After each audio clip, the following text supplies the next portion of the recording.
too. John?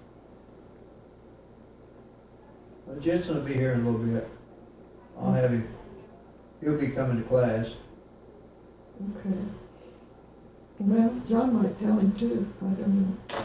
Well, Jensen needs to get it directly from you, rather than from John or me. Okay.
workbook.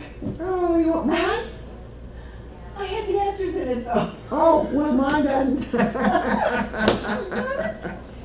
I can't believe it. I worked on that thing almost all day. Yes, well, you got the benefit of knowing what the answers were. I'll just sit here like a, not on a log. No, you won't. Oh, that makes me so irritated. You learn whenever you do those lessons. I was sidetracked right at the last minute. What happened? I wonder if I should go back home again. You couldn't make it back, could you? Okay. That's all I know. I feel like going on home and getting it. I'm going it. Ugh. I think I will. You will?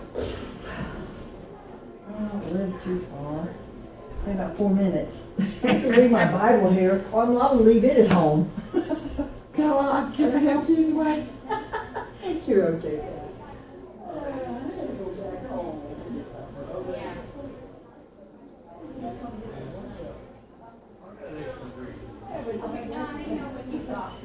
That's okay.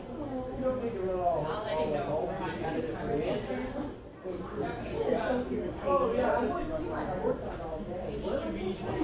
Don't feel like you need to go home just for the answers. It's irritating. Oh, you know, we all do that from time to time. Oh, I just think.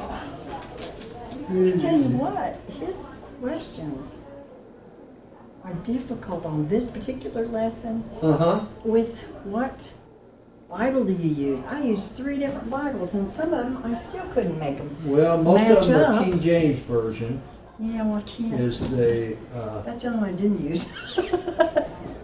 but what I always do is I always write the verse down where the answer is located. So that way, Yeah, We can- that's the best way to do it. Sometimes I do that, and sometimes I don't. Heidi. I ended up bringing one I had never brought before, and that's that MacArthur Study Bible. But I think it's okay in the Old Testament. yeah. Yeah, I think it's just the New Testament you had to be leery of. Because he made mention that using the MacArthur, but it didn't help me any because it wasn't the King James Version. It was the American Standard Version, or New American Standard. Anyway, I'll sit here, dummy. Well, you're gonna stay on the altar, aren't you? Do what? What the lessons about the altar? Uh-huh. Yep, we're gonna still talk about the altar. Tonight, we're gonna talk about the altar for the burnt offering. Yeah, there's a, oh, yeah, Huh? the altar that's outside of the tent Right. where they burn animal sacrifices. Yes.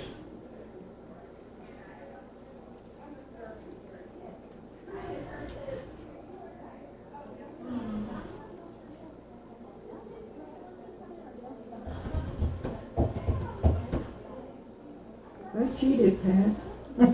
I listened to a CD. That's not cheating. If I listened to a CD, I wouldn't get near as much out of it. I wouldn't remember as much. Well, I So don't. that's not cheating. I don't, but it helps me. I can't read that long. But you compensate for the reading with your brain. My brain would not soak that in like yours. I got to read it over and over. Give me both and my glasses. These new glasses that I got, I really I like them. I need something different. Yellow shows me. This is okay, but they're too long here. Get some like these. Well, are they silhouettes? I don't know. See, mine are like yours. Really. I think they're the same thing. Probably. You Yeah. don't adjust them. Yeah, right, right. Yeah, it's the same. But they're too long? This is, and I couldn't get them any shorter in the teal. And you know me. Damn teal. You had that. Had to. So you So, could wrap tape around it. no, it wouldn't work. It's just No? too long here. Oh, okay. It comes back too far. I'm about to roast in here. And they, no way they can shorten that. No, They can't be They in this can't. down? they can't. You get mine down, maybe just come in closer. They won't work. They did what they could, and it just wouldn't work. They're just too long. I shouldn't have. My face and ear is shorter. A lot shorter than these are. Look how long you get I'll mine live down with for them. that, ma'am. For a little while longer. Yeah, because these things are kind of expensive. Kinda, yeah. There's no such thing. Well, as I've cheap got ones. time to How begin. do you get them? Oh, they're outrageous. I'm guessing Donna may not be here tonight because she may be concerned about the weather. Probably.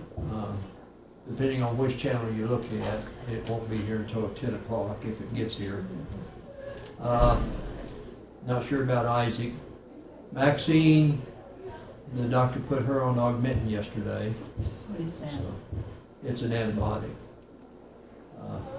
Amoxicillin clavulanate. You should have been a doctor. He almost is. He Well, can- amoxicillin is like penicillin, a very old antibiotic, but a lot of bacteria is resistant to penicillin. So that what they do is they put the clavulanate in there to kind of fool the bacteria so it's not resistant to the amoxicillin then. Hopefully it works for him. Of course, Ron will be gone for 2 more Sundays, so he won't be here. Who? Ron and Ron Buxton. Sheila. Donna, or Kathy, is down in Dallas Fort Worth because her Wonder son why. had surgery day before yesterday. Yeah, for the grandchildren too. She's Yeah, probably grandchildren. taking care of the grandchildren. And let's see here, who else? Where's Ron Taylor go, huh? What? Where's Ron Taylor go? I don't know. Somewhere traveling again. With their staff? You want to spend that little, Yes, I will. please? Yeah, she told me she was leaving, but if she told me where, I Everything's didn't turned catch on, it. so. So I don't know either. There we go. Hi, Got it? how are you? Yeah. Good. Good. Let's see. Who else? Almost. Oh, I Karen. don't know I'm not sure about Karen, Karen. so I don't know about She went Karen. down toward Houston Yeah, area to visit her yeah, sisters. down there. To Do see what? her sisters. Yeah, she went to see her sister down in Dallas. Oh, she Over did? there. Oh, okay. So we're kind of light tonight because of all that, but we will continue on in chapter 27, which is page 63 of your handout. Oh, I promised you I would give you. Yeah, I guess I should have some kind of outline anyway. Yeah, we do. Sorry about that. That's okay. That's You what know, you're here for. I worked on a silly thing all day. Had Except I Jack don't- helping me and everything, and I I don't have still a was nice- dense. Binding on it that you Yeah. have at home, but page 63 is where we are. 63 Yeah. in this. And we're going to read verses 1 through 8 again in chapter 27. We read that last week, but we didn't get very far with it. So I want to make sure that we cover everything on it because it deals with the altar of burnt offering. And this slide is a little bit difficult to see, but you have the tabernacle here. And this is where the altar is that we're talking about. And this little deal right here is the bronze laver. And we'll talk about that as well. But right now we're going to deal with this altar of burnt offering right here. So, Yeah, Yes, John. question that is concerning that, but not concerning that. When David's time, whenever the Philistines took the altar, did they take the tabernacle too, or just the altar? And if they just took the altar, what happened to the tabernacle? I know you don't know. no, I had to go back and look at that before I give you an answer. I mean, yeah, I mean, I mean, you know, it's, they were guilty of moving the altar because they didn't move it properly. well, that, And that was after part of they it. brought it back, that's when David That was moved the it. ark. Philistines moved it all over the place. Yeah, it was the Ark of the Covenant Yeah, that they the were Ark. guilty of, not the altar. Yeah, that not the altar, but the, But yeah, the altar, anytime the tabernacle was moved, the altar went with it. But the Ark of the Covenant is what you're really asking Yeah. about. well, it was supposed to be in with the tabernacle. It's supposed too. to be in the tabernacle, Yeah. in the inner Inner part. part, yeah, where only the high priest. So I'll have to look at that a little bit more before I give you an answer. They just had the tabernacle. Wasn't it two Really? sons took the Ark of the Covenant? into battle because they thought it'd help them win.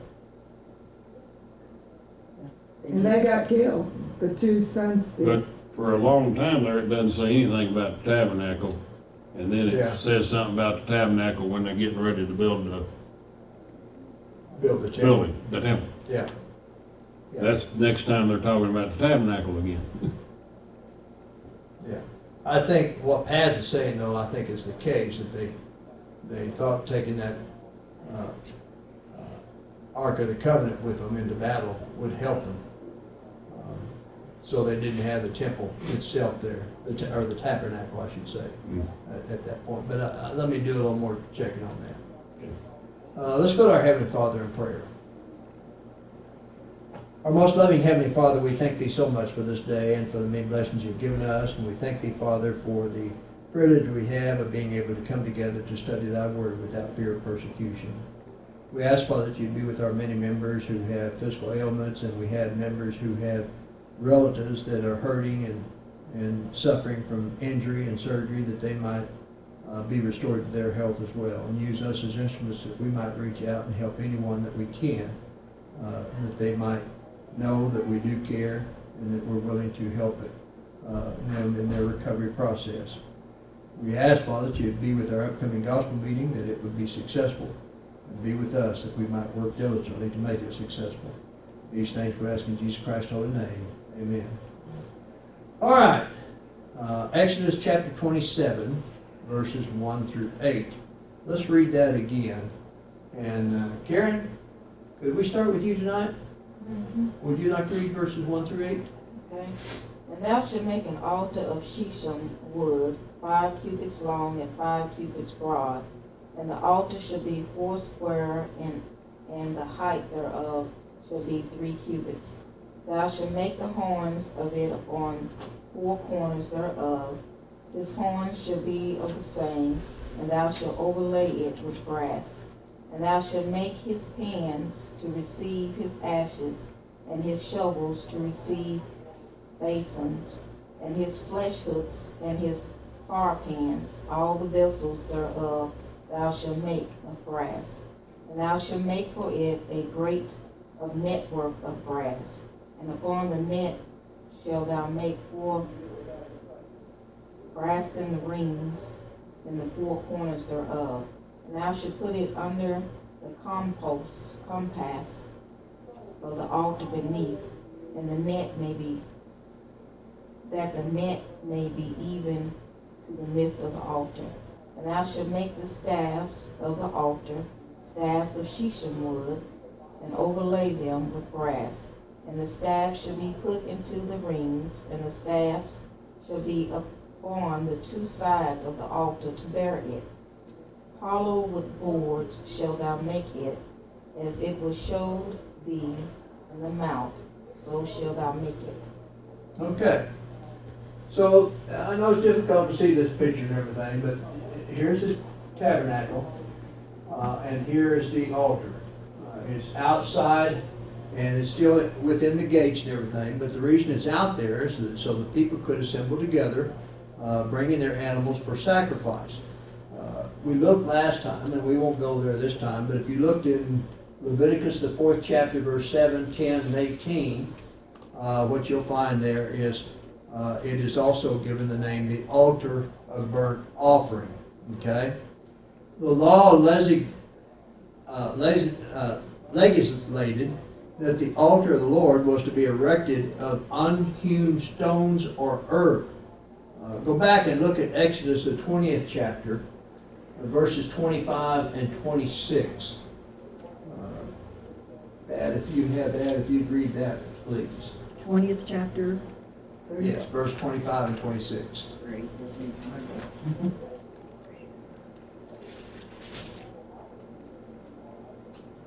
25 and 26. Yes. If you make an altar of stone for me, you shall not build it out of cut stones, for if you yield your tool on it, you will profane it.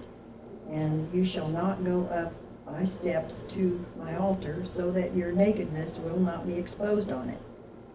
Is that the right one? Mm-hmm. Okay. Now, Well, Exodus chapter 20, verses 25 and 26 suggest that this altar should be erected with unhewn stones. But yet when you read chapter 27 here, it says, "You shall make an altar of acacia wood, 5 cubits long and 5 cubits wide. The altar shall be square, and its height shall be 3 cubits." So that would suggest, if you just look at that there's a contradiction in the scriptures, doesn't it? However, it is suggested that the instructions that God gave Moses here to give to the people for constructing this altar, that this acacia wood and the construction of it deals with the frame in which these stones or dirt was placed. Okay? Horns were placed on each corner of the altar and overlaid with brass. They probably turned upward and were used to bind certain sacrifices upon the altar for burning. And I say that because if you go to Psalm 118, verse 27, you had that, John? God is the Lord. 118, verse 27. 27. God is the Lord, which hath shown us light, bind the sacrifice with cords, even unto the horns of the altar. Okay. That's what I say, the horns on each corner of the altar, so that when you put the animal sacrifice in there, then it would hold that sacrifice in there. Now, when a sin offering was made, the priest would dip his finger in blood and touch these horns. Look at verse 12 of chapter 29, Florence.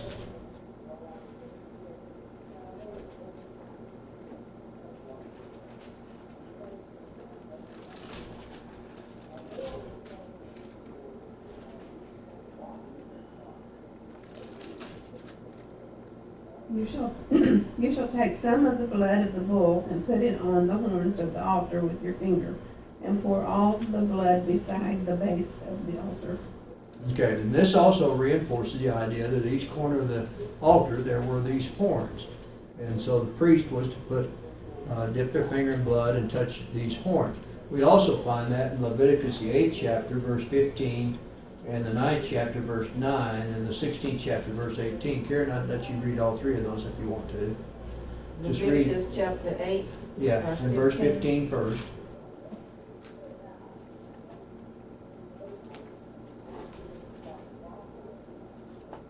Okay, Leviticus chapter 8, verse 15. My glasses on.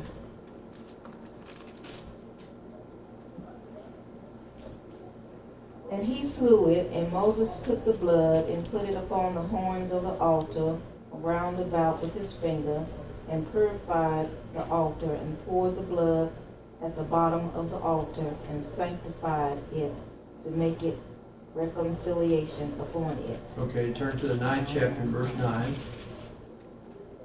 9:9. Yes. And the sons of Aaron brought the blood unto him, and he dipped his finger in the blood and put it upon the horns of the altar, and poured out the blood at the bottom of the altar. And then chapter 16 and verse 18.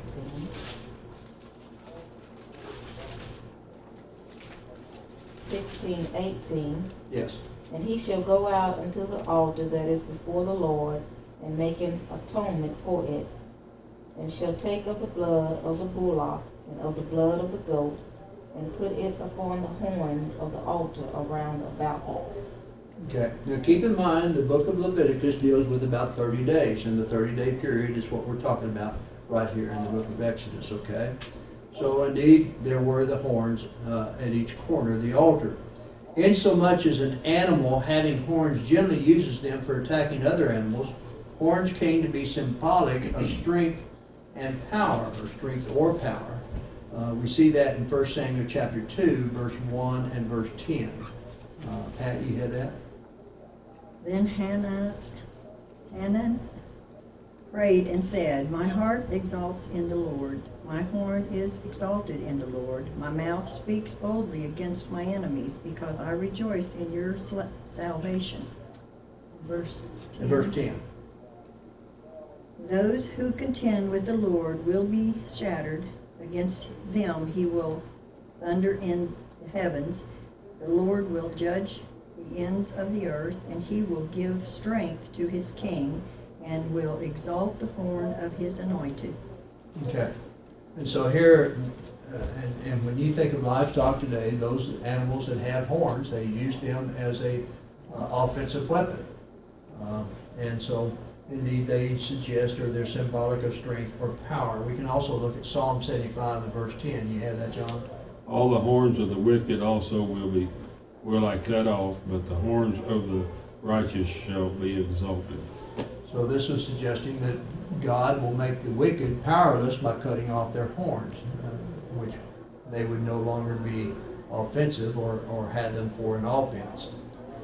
All of the utensils used at the altar were also made of brass or bronze, whichever version you're looking at. It's similar wording, but some of them use the word bronze instead of brass.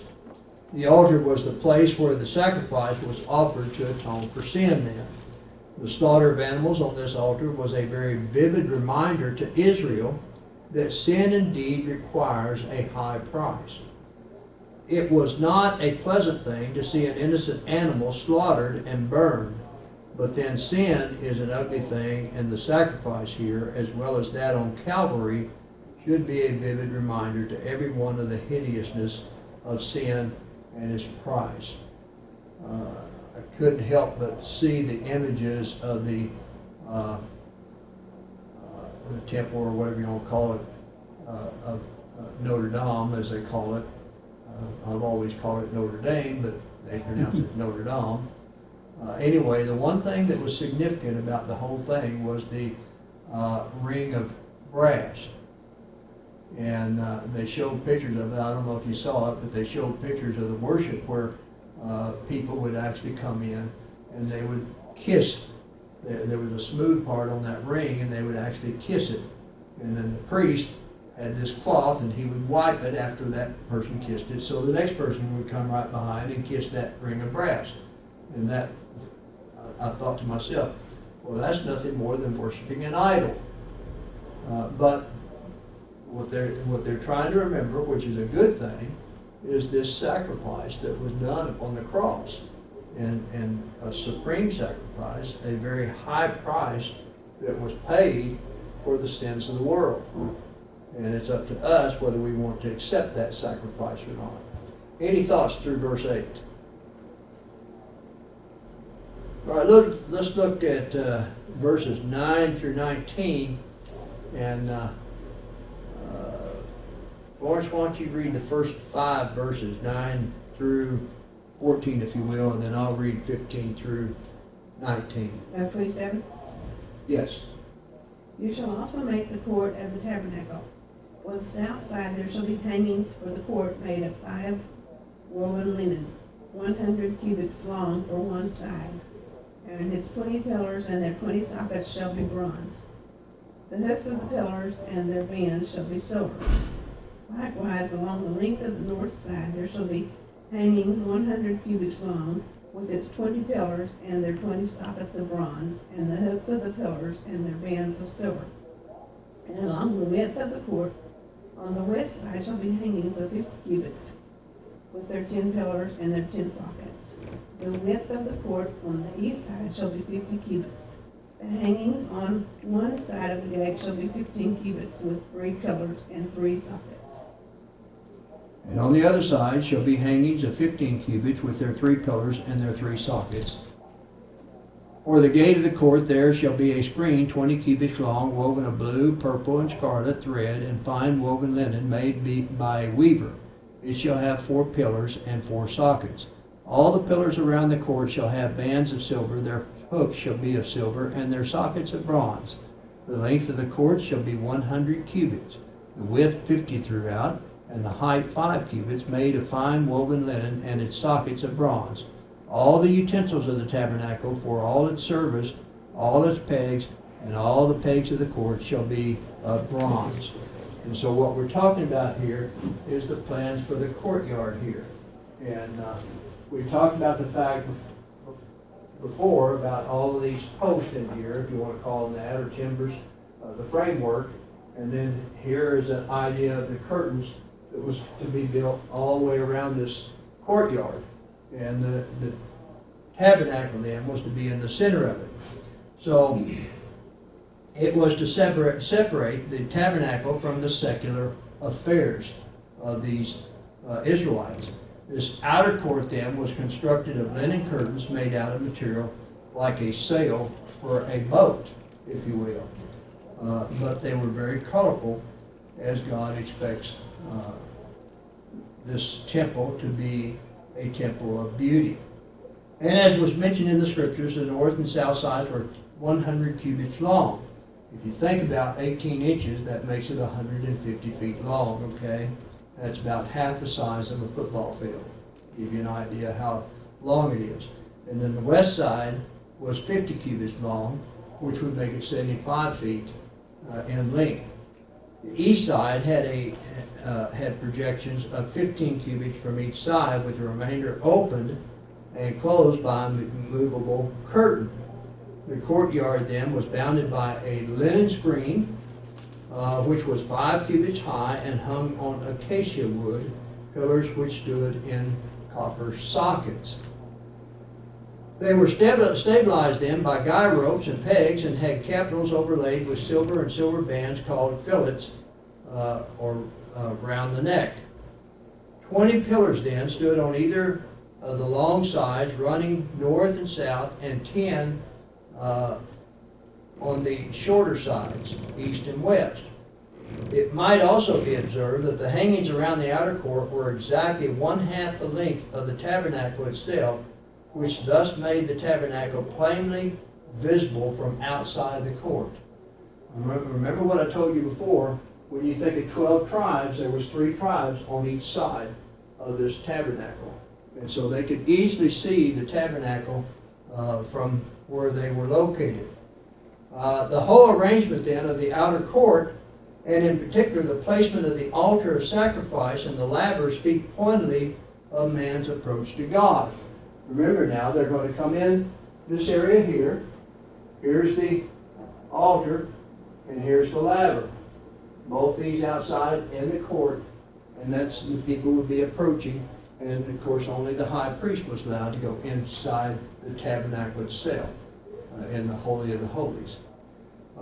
Any comments through verse 19? I just wonder, what's the laver? The laver? What's it used for? Can I hold you on that for a little bit? Sure. No, it's a good question. No, I understand. It's not a proper time for it. And then I had another question. Yes. The dimensions of this, could all the men and women get inside that court to worship? Or did they take turns going in? Do you know? Because there was a lot of people. Yeah, no, They had to be taking turns. Yeah, all of the people at one time could not get into this courtyard. You're And then right. the children probably wouldn't go in at all. The Right. men and women were to teach their children, do you think? Right, yeah. The Okay. children would not be going in. And so, and hopefully we'll get into a little bit more detail on that, because those are good questions. The laver, though, was used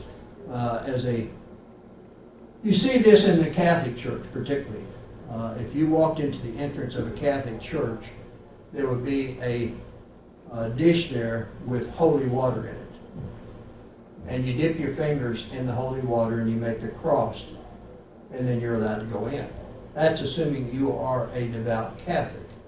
If you're not a devout Catholic and you do that, the priest will go and pour that water out and bring in fresh water. I know that for a fact, because I'm guilty. I worked for a Catholic family in New Mexico when I was in, I guess, my freshman or sophomore year in high school. And they insisted I go to their Catholic service with them. And I was just following their example, but I saw the priest didn't like that.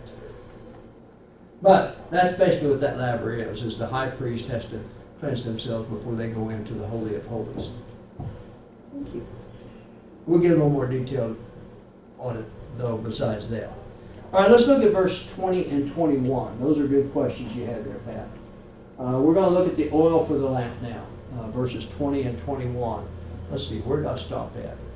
I guess it's you, Shelton, since you decided to come to class. Sorry, I had to give them my invitation information.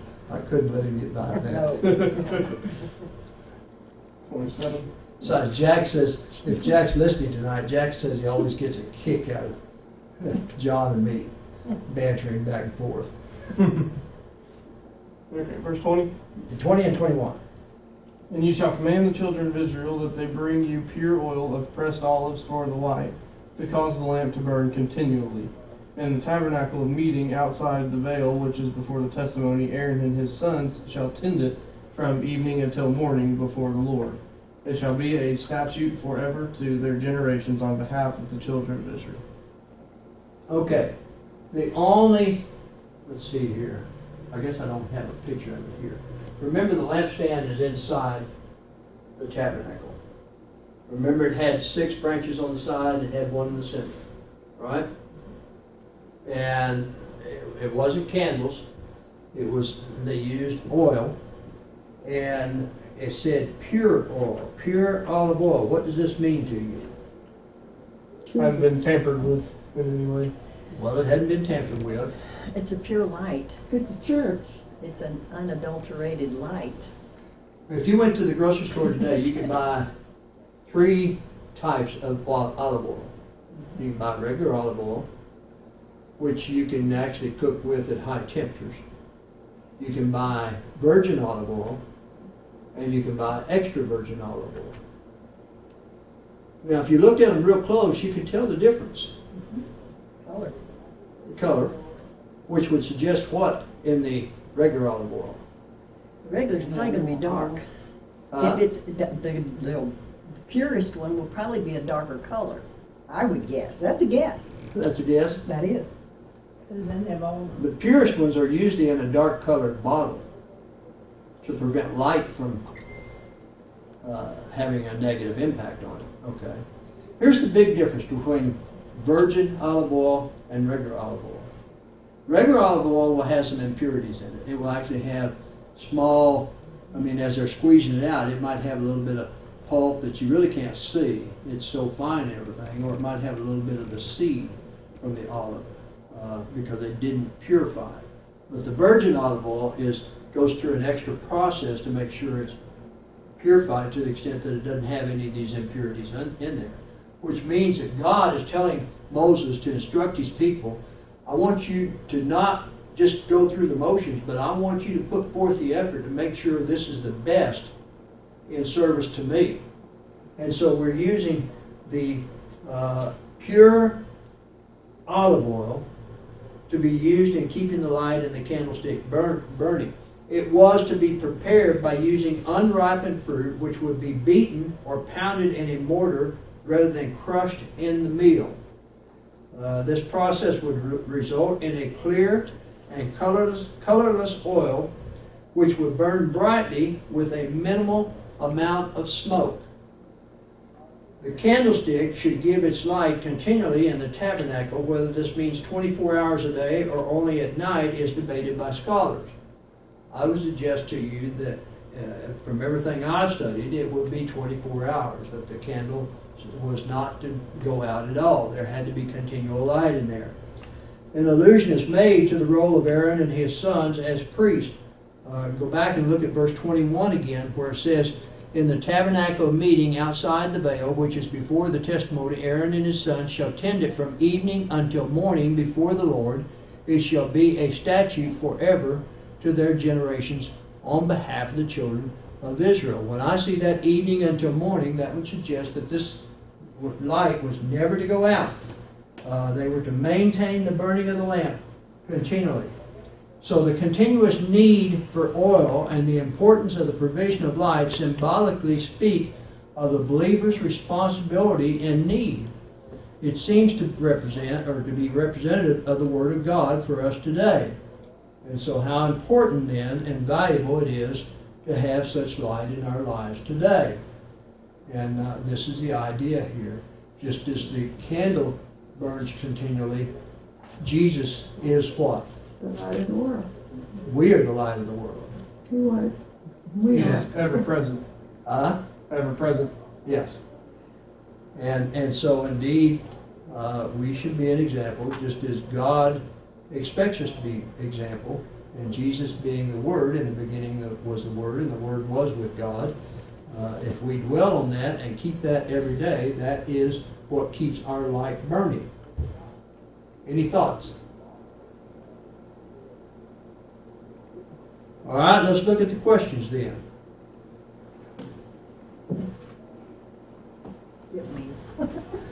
Got one question. Do what? Yes, sir. In your rendition there, the pink out in the front, Yes. or purple, Yes. the gray is shadows. The grayish shadow, what do you mean? It's the shadow of the purple, Oh, and that, yeah. because it don't match. No, you're right. That is a shadow there. But Yeah. it just still don't match. Well, hey, that's an artist rendition. He very good. But remember now, the colors, where did I have it here? I had it. Shadows don't show color, they just show shadow. The shadow don't match the Oh, you're saying this Oh, shape, John, shadow is shape? not the same shape as There what you it's go. supposed to be a shadow of. John being picky. Yeah, it is, the sun's just coming from a different. I've got to find it here now. I had it here a while ago.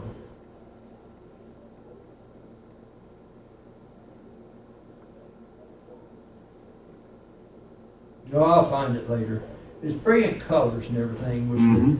the canvas and everything. But you're right, that gray is supposed to be a shadow. And this right here is supposed to be this part up here. This right here is this part right here. That's all I think, it just don't, it don't match. Well, it depends on how the sun's shining on it. It don't match for the angle, any of the angles of the sun to be the same. Well, it's man-made, that's why. It don't match. The guy needed to didn't go do out and that. look at something and see how the shadow does. Question number 1. The 20 pillars and their sockets were to be made of gold. True or false? False. False. What were they to be made of? Brass. Brass or bronze? Number 2. The gate of the court was made from shittim wood. True or false? False. What was the wood? It wasn't that kind of wood made out of material. Right. Number 3. The altar of burnt offering had horns. True or false? True. True. True. Number 4. The court was wider than it was long. True. False. False. The court was only 75 feet wide. It's 150 feet long. You know where you coming in from the side Well, or the front. let me back up here. No. The total Dimensions. length here was 150 feet, and the total width was 75 feet. Now, if you're going to just say this right here is the court, then yes, the width is wider than the length. Okay? 'Cause I got it on verse 18. You got it on verse 18. Yeah. Well, let's see here. Yeah, Why I don't might have you misread look at, verse 18. Why don't you look at verse It's in 18. He's right. verse 4. Let's see what verse 4 says. See if I put it. You shall make a grate for it, a network of bronze, and everything. No, that's No, the, that's the wrong verse. where they do that. 3, 4, 5. Well, the 150 by 75 would tell you it's oblong. That Well, it's yeah, but longer than it is That's wide. if you include the whole length. Well, why wouldn't you? Well, yeah, that should be the whole court, but if you look at just the courtyard, then Oh, the you width mean- is It's in the court. You mean this is getting that specific that they only wanted It's the in- courtyard? trying to satisfy John. It's But- saying the court is, that's I'm in telling you, verse it's oblong. 12 and 13. Verse which one, Karen? 12 and 13, and also it says the north side, that's verse 11, that's the length. Then in verse 12, you have the breadth of the court of the west side, shall the hangings. And the of east side, 50 cubits. cubics, which is You 75 got it feet. all in verse 18. I just read it backwards. Yeah, length should be 100, width 50 throughout. Is 18. Okay, so it's 150 feet by 75 feet. Mm-hmm. All right. So, John, you're wrong. That's what I said. I read it wrong. And that's okay, John. We Yeah, all it's do okay, that. John. I do it All all the right. time. Question number 5. The altar was the only furnishing that had no staves. True or false? False. False. False. What size was it in feet using 18 inches per cubic? Number 6, 150. length of the court, 150, length of the altar, 7.5. 7.5. Hangings for the gate, 22 and a half, 22 and a half. Length of the courtyard hangings, 150, 150. Breadth of the courtyard hangings, 75. 75. Number 11, fill in the blanks. Equipment used with the altar of burnt offering included. And Shovels, shovels, basins. basins, meat forks, and fire pan. Okay. Some versions use the word flesh hooks instead of meat forks. Yeah. Same thing. Yes, it It is. does the same job. I'm just Sounds Give- gruesome though. Just Yeah. like Both of 'em. a car Number or an 12. automobile, they're both the same. true. Number 12, blank were to be placed in Hose, rings, to carry, carry or bear the altar. You know, I couldn't find that. Where's it at? verse 7. Verse 7. I looked and looked, and that's the one question I just fought with. Thank you. Verse 7.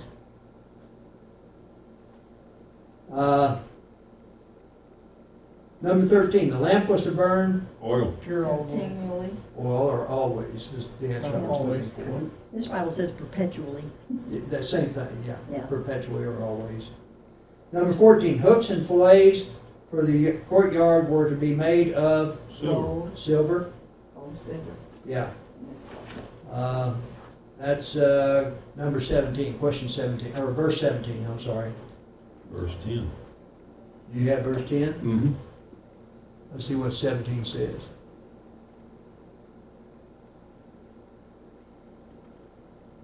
I guess, no, I'm looking at 26 there. No wonder that didn't work. All the pillars around the court shall have bands of silver. Their hooks shall be of silver, and their sockets of bronze. Now read 10. Well, Tim may say it also, I don't know. And Bronze and hooks. Yeah, kinda. Yeah, it says it too, Clinton. the hooks of the pillars shall, and their bands shall be of silver, okay? All right, so there are two verses you could look at. All right, number 15, taking care of the oil for the lamp was to be the duty of Aaron and his sons. Aaron and his sons. All right, very good. Now, here's the thing. As we continue with this, Exodus 24 through 31 gives the instructions for the tabernacle and the workshop. We're going to kind of combine some chapters here together for a couple of reasons. Number one, there's a lot of the things that we've already looked at, but number two, when we look at Leviticus, there'll be some things that will be more detailed in Leviticus, and you'll want to look at Leviticus for that. So, let's see here. What we're dealing with in these chapters is the establishment of the priesthood. Let me see if I've got another slide here. Here we go. The establishment of the priesthood. Okay, Exodus 28 and 29. I think I might have put through 31 in your lesson book. Let me see here. Yes, I did. And I'll explain that why a little bit later, okay? So, let's read verses 1 through 4 of Exodus chapter 28, Karen. Okay.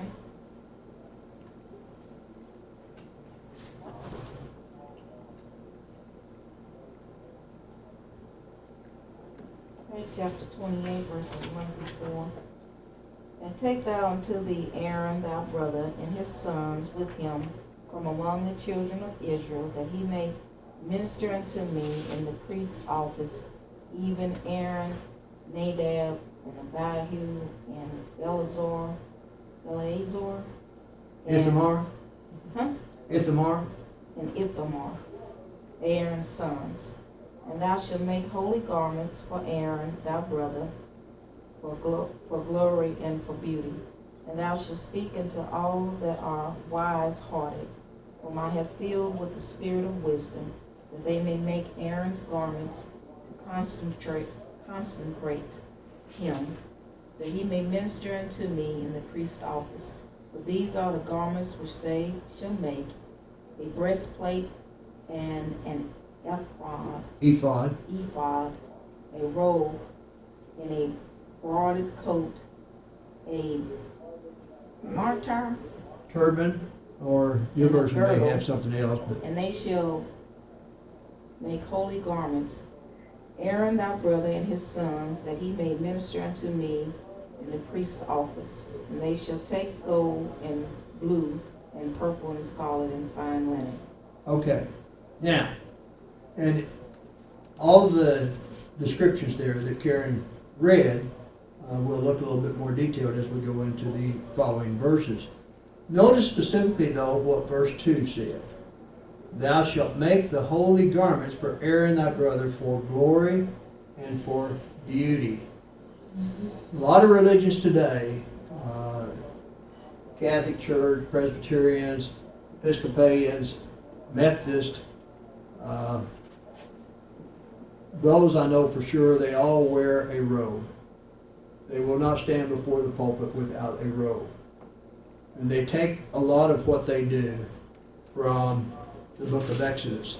In fact, a little bit later on, we're going to read about a special underwear that the priest, the high priest, wear.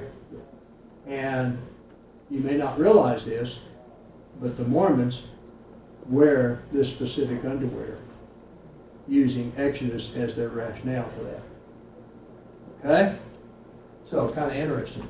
I don't know how far we'll get here, but so the Lord instructed Moses to call Aaron and his 4 sons, Nadab, Abihu, Eleazar, and Ithamar, to minister as priests. And the selection by God even disqualified any who had a physical defect or infirmity. Now, we are going to look at Leviticus, the 21st chapter, and that's a little lengthy reading. Don't you want to read that? 21st chapter? Let's just see how, I might read that real quick. We don't have much time. Yeah, and I do want to read that part. Exodus 21, verses 16 through 24. It reads like this. It says, And the Lord spoke to Moses, saying, Speak to Aaron, saying, No man of your descendants in succeeding generations who has any defect may approach to offer the bread of his God. For any man who has a defect shall not approach. A man blind or lame who has a marred face or any limb too long, a man who has a broken foot or broken hand, or is a hunchback or a dwarf, or a man who has a defect in his eye or eczema or scab, or is a eunuch. No man of the descendants of Aaron the priest who has a defect shall come near to the offerings made by fire to the Lord. He has a defect. He shall not come near to offer the bread of his God. He may eat the bread of his God, both the most holy and the holy. Only he shall not go near the veil or approach the altar, because he has a defect, lest he profane my sanctuaries, for I, the Lord, sanctify them. And Moses told it to Aaron and his sons and to all the children of Israel. Now, remember, the theme of Leviticus is, Be holy as I am holy. There were no imperfections in God. There were no imperfections in his Son, Jesus Christ. Therefore, there could be no imperfections of the priest or high priest in this situation. It did not mean that they could not serve in certain areas, but these were specific things that they could not do, and we'll look at what they can do a little bit later. But the point that I want to make here is God expected everything to be perfect. He then proceeded to give instruction regarding the garments which the priest should wear when ministering to the Lord. Holy garments should be garments that were set apart. It was a way of distinguishing the ones wearing them from the rest of the children of Israel, just as we see some of the religions today doing. The family of Aaron of the tribe of Levi would be the ones to wear such garments, and they would be the mediators between the people and the Lord. It is interesting that God provided these garments for beauty. There are so many demonstrations of our Lord providing beauty for our eyes in this world. And no doubt then that the main purpose of the garments would be to be for sanctifying the priest from the rest of the people. But let us be thankful to our God for his providing us so many things that are pleasant to our eyes, which are indeed beautiful. What are the two most dominant colors in the universe today? Blue. Blue? Yellow. No. White. No. I'm guessing. Red. Green? Green. Green, of course. Blue and green are the most dominant colors in the universe today. And they are there because of the beauty. The responsibilities of the priest were well defined in the law of Moses and remained substantially the same throughout their history. They fell into 4 categories. In the holy place, they were to burn incense on the golden altar, morning and evening. Clean and trim the lamps and light them every evening, as well as place showbread on the table every Sabbath. And time will not allow us to look at some of those scriptures, but we'll see those in Exodus 30th chapter a little bit later, and also Leviticus, we'll see that. In the courtyard, they were to keep a fire burning constantly on the altar of burnt offering. They were to clear away the ashes from the altar, and they were to offer the morning and evening sacrifices and bless the people after the daily sacrifice. Other duties of the priest are given to them that relate to the special feast days, such as blowing silver trumpets, the Jubilee horn, and so on. Generally, they were to inspect unclean persons, especially lepers, and when so warranted, to declare them clean. Is the second bill wrong? Mm-hmm. Yeah. I didn't hear it. Well, we'll have to stop here, and we'll get into verses 6 through 14 next week.